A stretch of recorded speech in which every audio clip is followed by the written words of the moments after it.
غافل کس چیز سے ہوتا ہے؟ انسان غافل ہوتا ہے اللہ کے دین سے، قرآن مجید سے، ذکر کرنے سے، حفاظت کی دعائیں پڑھنے سے، نیک نیت رکھنے سے، اور جتنے بھی نیک اعمال ہیں ان کی پرائیورٹی کو غلط کر دیتا ہے۔ یہ بھی غفلت کی ایک نشانی ہے، اور اپنے زندگی کے مقصد سے غافل ہو چکا ہے، حتیٰ کہ قیامت کے دن سے غافل ہو چکا ہے۔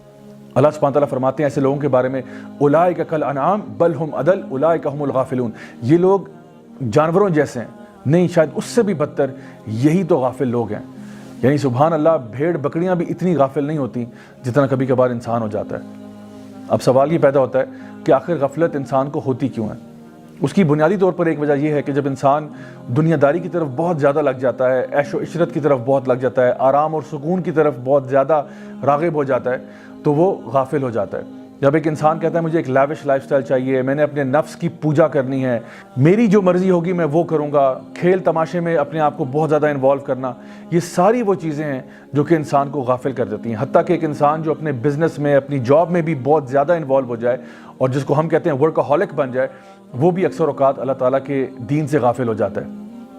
آج اگر آپ پوری امت کا حال دیکھیں تو صورتحال کچھ ایسی ہے کہ لوگ یا تو اپنی فیملیز میں بہت بزی ہیں، یا اپنے کریئرز کو بنانے میں بہت بزی ہیں، یا اپنے لائف سٹائل کو اپ گریڈ کرنے میں بہت بزی ہیں، اور یہ بھول چکے ہیں کہ ہم نے لوٹ کر اللہ کے پاس جانا ہے۔ انا للہ و انا الیہ راجعون، ہم بھول چکے ہیں کہ ہم نے اللہ کے سامنے ایک دن پیش ہونا ہے، اور اللہ تعالیٰ فرماتے ہیں قرآن مجید میں فَمَن يَعْمَلْ مِثْقَالَ ذَرَّةٍ خَيْرٍ يَرَهُ وَمَن يَعْمَلْ مِثْقَالَ ذَرَّةٍ شَرٍّ يَرَهُ، اس دن جو تم نے ذرہ برابر خیر کا کیا ہوگا وہ بھی سامنے آ جائے گا، اور جو تم نے ذرہ برابر شر کا کیا ہو جائے گا وہ بھی سامنے آ جائے گا۔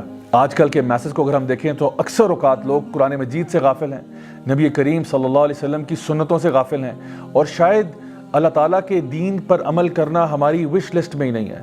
یہی سب سے بڑا المیہ ہے۔ ہم کہتے ہیں ہم نے بڑا آدمی بننا ہے، ہم نے اپنے کاروبار کو پروگریس کرانا ہے، ہم نے اپنی جاب میں آگے بڑھنا ہے، لیکن اللہ کا بندہ بننا ہے، یہ ہماری وش لسٹ میں بھی اللہ معاف کرے نہیں آتا۔ اب اصل میں جو غفلت کی سٹیٹ میں انسان چلا جائے، جس کا دل غافل ہو جائے، اس کے اوپر پنشمنٹس کیا ہیں؟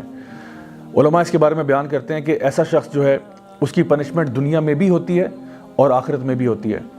ایسا شخص جو ہے اس کی زندگی سے اللہ تعالیٰ برکتوں کو اٹھا لیتے ہیں، اس کی دعائیں قبول نہیں ہوتی، شیطان اس کے اوپر حاوی ہو جاتا ہے، اور وہ بدترین انجام کی طرف پہنچتا ہے۔ یعنی کہ اس کا جو انجام دنیا میں بھی ہوتا ہے وہ بہت برا ہوتا ہے، آخرت میں تو برا ہوگا ہی ہوگا۔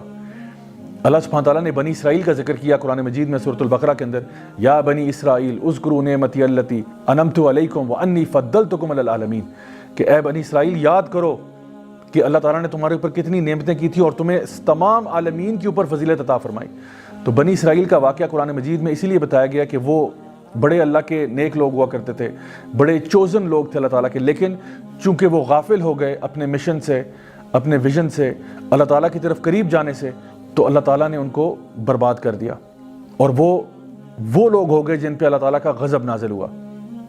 My dear brothers and sisters, بالکل اسی طرح سے اللہ سبحانہ تعالیٰ سورہ آل عمران کے اندر مسلمانوں کو اب یہ ٹائٹل دیتے ہیں، یہ کہہ کر کنتم خیر امۃ اخرجت للناس تأمرون بالمعروف وتنہون عن المنکر وتؤمنون باللہ، کہ تم اے مسلمانوں اب بہترین امت ہو۔ ایک زمانے میں بنی اسرائیل ہوا کرتے تھے، اب تم بہترین امت ہو، لیکن کیوں؟ جسٹ بیکاز تم ایک مسلمان فیملی میں پیدا ہو گئے اس لیے بہترین امت ہو؟ نہیں، اس لیے تم بہترین امت ہو اگر تم اپنے فریضے کو پورا کرو۔ تأمرون بالمعروف وتنہون عن المنکر وتؤمنون باللہ، تم لوگوں کو نیکی کا حکم دو، برائی سے روکو، اور اللہ پر ایمان لاؤ۔ My dear brothers and sisters, تھوڑی دیر کے لیے سوچئے، کیا ہم اس فریضے کو پورا کر رہے ہیں؟ ہمارے سامنے اگر کچھ برا ہوتا ہے، کیا ہم اس کو اپنے ہاتھ سے روکتے ہیں؟ چلو ہاتھ سے روکنے کی استطاعت نہ صحیح، کیا اس کو زبان سے روک پاتے ہیں؟ چلو زبان سے بھی روکنے کی استطاعت نہ صحیح، کیا اس کو ایٹ لیسٹ دل میں برا سمجھتے ہیں؟ یا کیا ہم ایک ایسے معاشرے میں رہتے ہیں جہاں پہ ہم نے برائی کو برائی سمجھنا بھی چھوڑ دیا ہے؟